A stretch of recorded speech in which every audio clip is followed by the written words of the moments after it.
2장 14절에서 18절 말씀을 소개하도록 할게요. 자, 오늘 본문 말씀입니다. 에베소서 2장 14절에서 18절 말씀, 우리 같이 한번 읽어볼까요? 시작. 그는 우리의 화평이신지라 둘로 하나를 만드사 원수된 것 곧 중간에 막힌 담을 자기 육체로 허시고 법조문으로 된 계명의 율법을 폐하셨으니 이는 이 둘로 자기 안에서 한 새 사람을 지어 화평하게 하시고 또 십자가로 이 둘을 한 몸으로 하나님과 화목하게 하려 하심이라. 원수된 것을 십자가로 소멸하시고 또 오셔서 먼 데 있는 너희에게 평안을 전하시고 가까운 데 있는 자들에게 평안을 전하셨으니 이는 그로 말미암아 우리 둘이 한 성령 안에서 아버지께 나아감을 얻게 하려 하심이라. 아멘. 1885년 4월 5일 제물포항에 두 사람이 등장을 합니다. 바로 이분이에요. 1885년 우리 조선이란 나라의 가장 암흑기, 세계 인류 역사에서 가장 가난하고 비참한 삶을 살고 있었던 조선에 소망의 빛이 들어오는 순간입니다. 장로교 감리교에서 파송받은 아펜젤러 선교사님, 언더우드 선교사님이 제물포항에 도착을 했어요. 최초로 서양 선교사가 공식적으로 조선에서 선교 사역을 시작을 하게 된 것이죠. 언더우드 선교사님은 장로교에서 파송받은 선교사님이셨습니다. 그래서 이분은 세문안 교회를 개척하시고 그 유명한 지금 우리 대한민국의 연세대학교의 전신이었던 연희전문대학교를 이분이 처음으로 시작을 했습니다. 언더우드 선교사님은 조선 최초의 고아원을 세우기도 했어요. 자, 이렇게 언더우드 선교사님은 세문안교회, 장로교를 대표해서 세문안교회를 개척하고 연희전문대학교를 또 시작을 했습니다. 그런데 이 아펜젤로 선교사님은 감리교에서 파송받은 선교사님이셨는데 지금의 정동제일감리교회를 개척을 하셨어요. 그리고 이분에 의해서 배제 학당, 지금 우리 배제 그 학교 계열에 있는 그 학교를 처음으로 창립을 하시고, 그리고 이 아펜젤로 선교사님은 특이한 은사가 하나 있었는데 언어의 은사가 있으셨어요. 그래서 이 아펜젤로 선교사님이 영어를 조선말로 바꾸는 성경 번역 사역을 아주 활발하게 진행을 하셔서 이분에 의해서 신약 성경 여러 권이 번역이 돼서 나오기도 했습니다. 여러분, 이 두 분의 선교사님의 사역을 필두로 해서 조선에는 큰 변화가 시작이 되었습니다. 이 두 분의 사역으로 인해서 무지하고 그리고 굉장히 가난에 쩌들고 살고 있었던 조선의 역사에, 조선 사람들의 불쌍한 삶에 큰 변화가 생겨지기 시작한 것이죠. 그리고 특별히 이 언더우드 선교사님, 아펜젤로 선교사님이 조선에 이제 성공적으로 정착을 하자 그 이후로 20년, 30년 동안에 서양에서 온 선교사님들이 무려 2,000명이 넘게 들어온 거예요. 2,000명이 넘게. 양화진에 가보시면 선교사님들 무덤이 있는데 거기에 양화진에 500명 이상의 그 운구가 거기 이제 있거든요. 특별히 이 일제 시대 때 그 조선에 오신 선교사님들은요, 기자 역할을 많이 해주셨습니다. 그래서 미국에서 오신 엘버트 테일러라는 우리 선교사님은 3.1 운동을 리포트를 만들어서 그분이 그 뉴욕을 가서 뉴욕 타임즈에 3.1 운동을 소개하면서 일본 사람들의 만행을 온 천하에 공개를 했습니다. 자, 이게 보시면 미국 그 뉴욕 타임즈에 실렸던 그런 이분이 쓴 기사예요. 그리고 엘린 프랭크라고 하는 분도 제암리 학살 사건, 그 일본 사람들이 교인들을 이 교회에 막 집어넣고 총으로 쏘고 그리고 불질러서 수십 명을 불태워 죽였잖아요. 이런 제암리 학살 사건을 이분이 사진을 찍고 기사를 쓰고 인터뷰를 만들어서 미국에 건너가서 뉴욕 타임즈를 통해서 일본의 아주 극악무도한 나쁜 일들을 온 세상에 고발하는 그런 역할을 해서 일본 사람들이 더 적극적으로 조선을 침략하거나 짓밟지 않도록 상당한 외교적인 압박을 할 수 있도록 여론을 만들어 주신 분들이 바로 선교사님들이었어요. 얼마나 고맙습니까? 이 두 분에 의해서 조선 땅에 찾아온 것은 역사의 흐름이 바뀌게 되었고, 그리고 이 살아가는 사람들의 패턴이 바뀌게 되었습니다. 두 분의 삶에 의해서. 며칠 전 그 TV를 보니까 그 우크라이나의 대통령이었던 젤렌스키, 이분이 미국을 방문하셨더라고요. 그래서 미국 의회에서 막 연설을 했어요. 사진으로 보이는 이분입니다. 지금 우크라이나가 지금까지 버틸 수 있었던 가장 큰 원인은 미국의 원조입니다. 미국을 비롯해서 서구 그 유럽 나라들이 알게 모르게 계속 우크라이나를 도와줬기 때문에 지금 거의 1년 동안 버티고 있는 거예요. 우크라이나 자력으로는 진즉 망했죠. 지금 사실 이거는 러시아하고 미국과의 싸움입니다. 근데 이분이 여기 가서 연설을 하고 그리고 사람들에게 우크라이나를 계속 도와달라는 요청을 했습니다. 그래서 이분이 지금 미국 방문을 통해서 얻은 게 무엇이냐면 미국으로부터 국방비를 57조 원을 약속을 받았어요. 우리나라의 1년 예산이 뭐 800조인가 얼마가 되는데, 어쨌든 한국 1년 살림살이의 10분의 1 정도를 무기를 공급받는 것으로 약속을 받았습니다. 특별히 러시아가 막 핵공격을 하고 이제 미사일을 쏘면 미사일을 공중에서 떨어뜨릴 수 있는 패트리어트 미사일이 있습니다. 그런 그 방어 시스템 미사일을 제공받기로 약속을 받았어요. 그러면 러시아도 부담되고 우크라이나는 더 자신감이 생겨지게 되는 것이죠. 이 한 사람의 방문을 통해서 이렇게 나라의 운명이 바뀌어지는 모습을 우리가 현장에서 지금 보고 있는 장면들이에요. 자, 이런 걸 제가 여러분들에게 설명해 드리는 이유가 무엇이냐면, 한 사람에 의해서, 어떤 뚜렷한 목적을 가지고 있는 한 사람과 소수에 의해서 한 공동체와 심지어는 국가의 미래와 운명도 얼마든지 바뀌어질 수 있다는 거예요. 여러분 동의하시죠? 이런 관점을 가지고 우리가 예수님의 탄생을 한번 바라봤으면 좋겠습니다. 예수님께서 세상에 태어나신 것은 그냥 평범한 한 사람의 탄생이 태어남이 아니라, 예수님께서 세상에 태어나심은, 예수님은 하나님이 인간의 몸을 입고 세상에 오신 분이잖아요. 우리 예수님을 통해서 진짜 놀라운 사건들이 생겨지게 됩니다. 놀라운 사건들, 놀라운 삶의 변화들이 생겨지게 되는 것이죠. 예수님을 통해서 우리에게 생겨진 변화가, 뚜렷하게 나타난 변화가 세 가지입니다.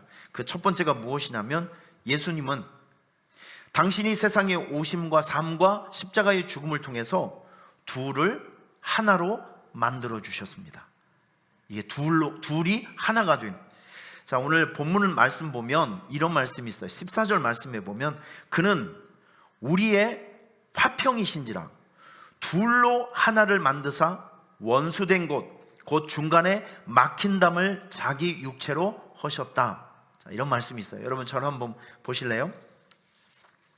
아담의 범죄 이후에 하나님께서 에덴 동산을 창조해 놓으시고, 거기에 제가 천국 가면 꼭 CCTV를 통해서 보고 싶은 장면이 있어요. 하나님께서 천지 창조를 하시고 하나님께서 하신 말씀이 있죠. 보시기에 심히 좋았더라. 지금 일본 여행을 굉장히 많이 가고, 지금 여행이 자유화되다 보니까 세계 어디든지 여러분들이 갈 수 있습니다. 근데 여행업을 하시는 분들이 조언을 해주는 게 있어요. 중국을 가시려면 한 살이라도 더 젊을 때 중국을 가시라는 거예요. 왜냐하면 중국은 걷는 코스가 엄청 많대요. 그래서 어떤 목사님이 어머니를 그 칠순잔치 기념으로 중국을 보냈다 엄마한테 뒤지게 욕을 먹었대요. 왜냐하면 중국을 보냈더니 가는 첫날부터 마지막 날까지 계속 산으로만 데리고 다니는 거예요. 그래서 어머니가 쫓아다니면서 이 아들이 이 여행 코스도 체크도 안 해보고 나를 이렇게 고생을 시키냐고, 노인네를.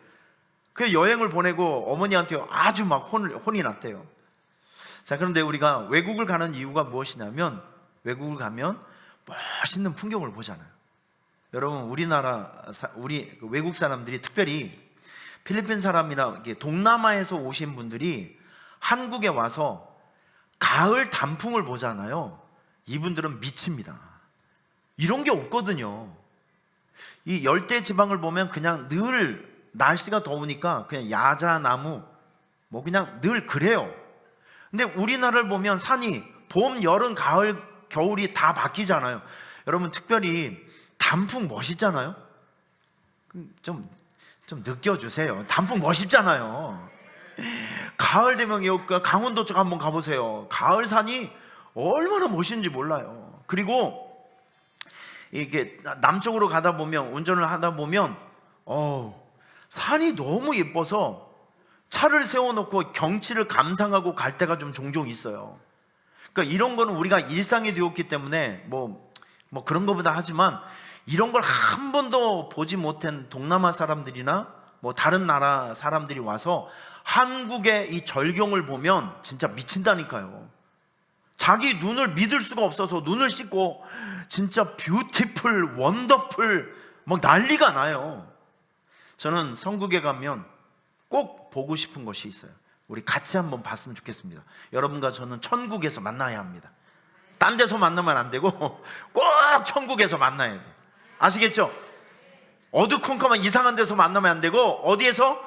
천국에서 만나야 합니다.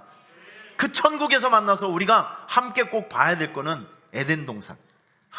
우리 하나님께서 그 만들어 놓은, 타락하기 이전에 에덴 동산은 얼마나 멋이 있었을까. 상상이 안 갈 정도로 너무 멋있는 나라가 바로 에덴 동산이었습니다.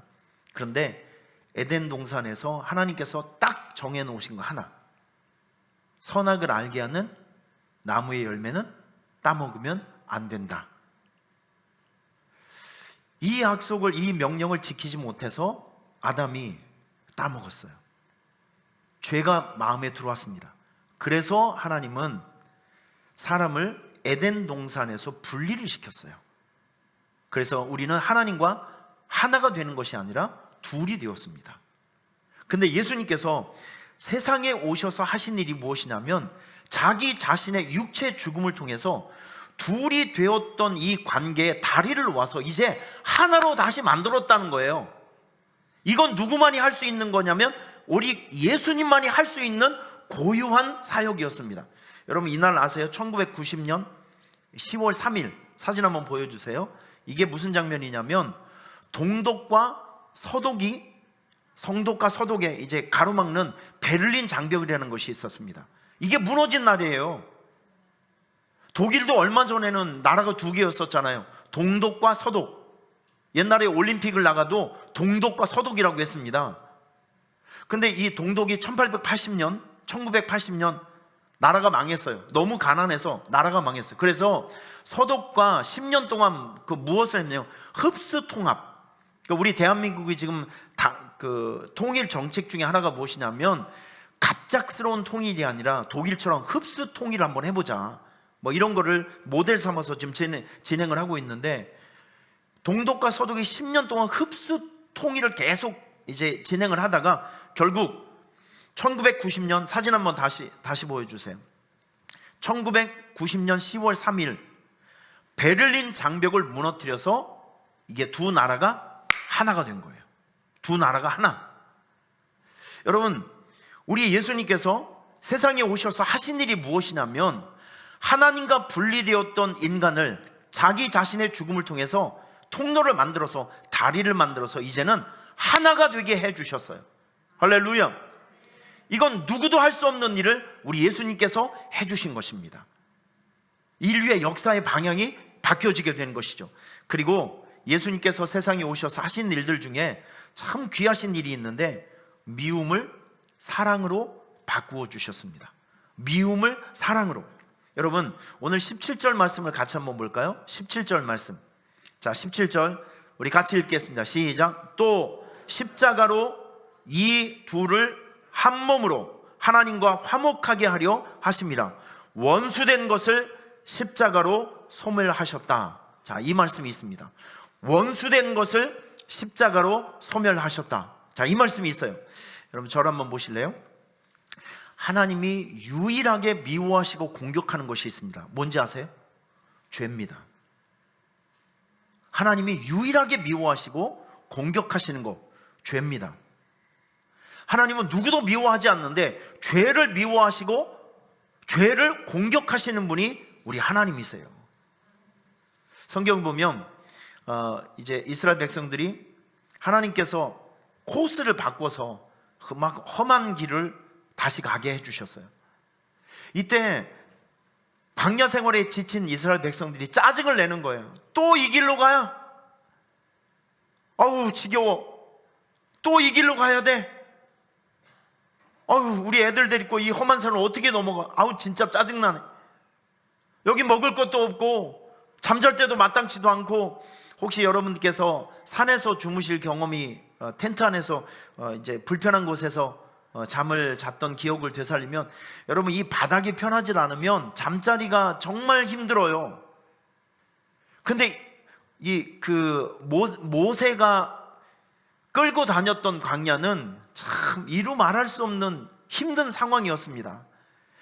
이제는 가나안 땅으로 들어갈 만하면 또 방향을 바꾸시고, 또 편한 길을 가면 또 방향을 바꾸시는 이 과정 속에서 이스라엘 백성들이 모세를 저주하고 하나님에게 악독한 말을 하면서 막 저항하고 원망을 했습니다. 이때 하나님께서는 그들의 원망과 하나님을 막 공격하고 저주하는 그 모습을 보시고 불뱀을 불렀어요. 사막에 있는 불뱀을 다 불러서 원망하고 있는 이스라엘 백성들을 물어 죽게 했습니다. 하나님이 미워하는 것은 죄를 미워하시고 죄를 공격하십니다. 여러분 사사기를 보시면 이스라엘 백성들이 하나님을 떠나고 우상 숭배를 합니다. 하나님은 우상 숭배를 하는 죄가 있는 이스라엘 백성들을 주변에 있는 국가들을 통해서 공격하고 상당히 오랜 세월 동안 그 힘들고 어려운 압박 속에 살아가게 하십니다. 여러분 우리가 꼭 기억해야 될 것은, 우리 안에 죄가 있으면 그 죄를 하나님이 미워하고 죄가 있는 그 사람, 그 환경을 하나님께서는 공격하신다는 것을 꼭 기억하셔야 됩니다.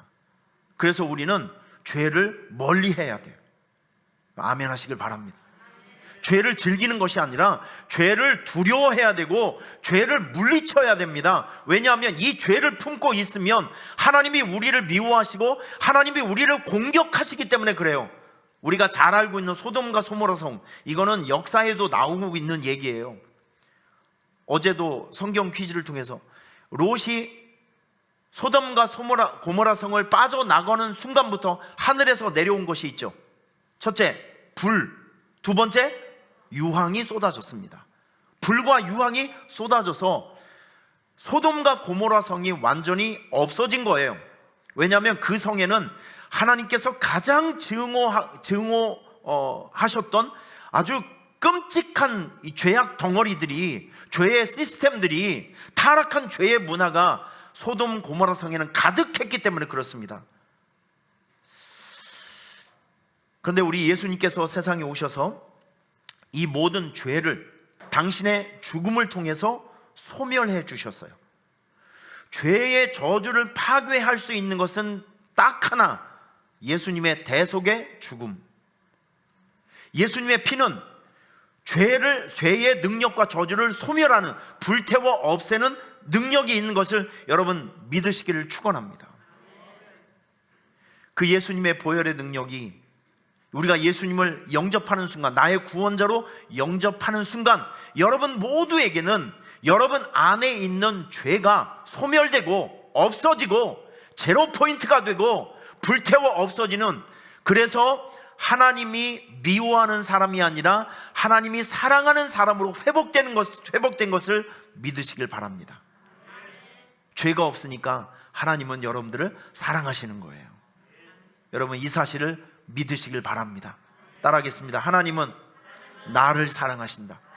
진심으로 해보세요. 하나님은 나를 사랑하신다.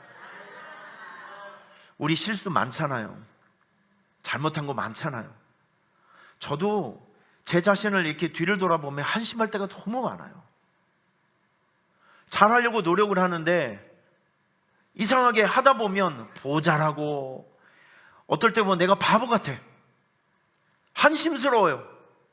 그거밖에 하지 못했나, 이렇게 자책할 때도 많이 있고, 참 내가 참 형편없구나 라고 느낄 때가 한두 번이 아닙니다. 그럼에도 불구하고 하나님께서는 우리 안에 있는 약점과 한계를 그 신경 쓰지 않고 그 예수님의 피 때문에 우리의 죄와 허물을 다 잊어버리시고 아무 조건 없이 저와 여러분들을 사랑하고 있습니다. 이건 변함없는 사실이에요. 여러분, 이걸 꼭 기억하고 살아가시길 바랍니다. 하나님은 나를 사랑하신다. 여러분, 이 한마디가 큰 위로가 되지 않습니까? 하나님은 나를 사랑하신다. 예수님의 용서 때문에 그 사랑을 우리가 받게 된 것이죠. 그리고 예수님 때문에 바뀐 것이 있어요. 막힌 담이 열린 문으로 바뀌어지게 되었습니다. 이게 무슨 뜻이냐면, 우리 18절 말씀 한번 보실래요? 오늘 본문 말씀 18절 말씀. 자, 18절 시작.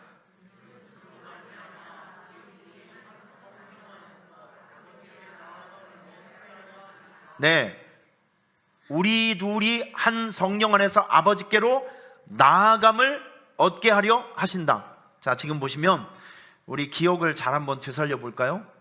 예수님께서 십자가 위에서 딱 운명하셨을 때 성전에서 제일 먼저 나타난 사건이 뭐죠? 성전에서 나타난 사건, 저 휘장이 둘로 쫙 찢어졌습니다. 그러면 이 성전에 들어가, 성소에 들어가 보면 이제 그 공간이 두 개가 있는데 성막이 있어요. 하나님의 임재가 있는 이 강대상으로 한번 생각해 보시면, 여기 커튼이 있다고 이렇게 생각을 해보시면 여기는 아무나 못 들어와요. 여기가 바로 하나님의 임재가 있는 지성소라고 하는 곳입니다. 여기는 언약궤가 있는 곳이에요. 그래서 여기는 이 홀리 플레이스, 여기는 거룩한 공간이기 때문에 대제사장만 1년에 한 번, 그것도 하나님이 오라고 부르신 날, 그리고 여기에 들어오기 위해서는요, 대제사장이 며칠 전부터 금식을 하고 정결 의식을 하고 깨끗하게 몸과 마음과 이걸 준비를 하고, 그리고 여기를 들어와야 돼요. 하나님께로 오라고 한 그때. 여기는 함부로 들어와서는 안 돼요. 함부로 들어오면 죽어요. 여기는 비밀의 장소예요. 그래서 대제사장이 여기 이 지성소로 올 때는 발에 방울과 끈을 묶고 들여보냈대요. 왜냐하면 이분이 정결 의식을 잘 하지 못하고 부정한 것이 있으면 여기 입장과 동시에 죽어요. 그래서 방울 소리가 안 나면 사람이 죽어서 못 들어가니까 이렇게 줄로 끌어서 사람의 시체를 이제 밖으로 꺼낸 거예요. 그만큼 여기는 공개되지 않는 장소였었고 비밀의 장소였습니다. 하나님의 임재가 있는. 그런데 예수님께서 죽으시는 순간 이 모든 사람에게 공개되지 않았던 지성소가 사람들에게 오픈되었습니다. 여러분, 이게 무슨 뜻이냐면, 누구든지 예수를 믿게 되면 하나님을 만날 수 있는, 공감할 수 있고 하나님을 만날 수 있는 예배 안으로 들어올 수 있는 길이 열렸다는 거예요. 이해가 되십니까? 그래서 여러분, 예배는 제가 날마다 강조하는 것이지만 예배는 특권이에요. 아무에게나 주어지는 것이 아니라 예수를 믿는 사람에게만. 지금 솔로몬의 그 성경에 보면 솔로몬이 그 헌당 예배를 드릴 때 하나님께서 솔로몬에게 얘기를 하셨습니다. 이 성전에는 내 마음과 내 눈과 내 이름이 있다. 여기에는 하나님의 존재가 있는 공간이에요. 지금 여러분들이 예배 안으로 오셨잖아요. 지금은 교회 안으로 오셨어요. 예배 안으로 오셨어요. 이게 영적으로 보면 무슨 뜻이냐면, 하나님 안으로 여러분들이 들어가는 사건, 들어오는 사건이 바로 예배라는 것입니다. 하나님이 누구죠? 우리를 만드신 분이에요. 우리에게 복을 주시는 분이에요. 우리를 고치시는 분이에요. 우리를 축복해 주시는 분이에요. 우리의 빈 곳을 채워주시는 분이에요. 할렐루야. 그 창조주 하나님에게, 치료의 하나님에게 병들고 깨지고 문제가 있는 내가 들어가는 사건이 바로 예배라고요. 그래서 예배는 축복입니다. 예배는 특권입니다. 예수님께서 그 문을 열어주신 거예요.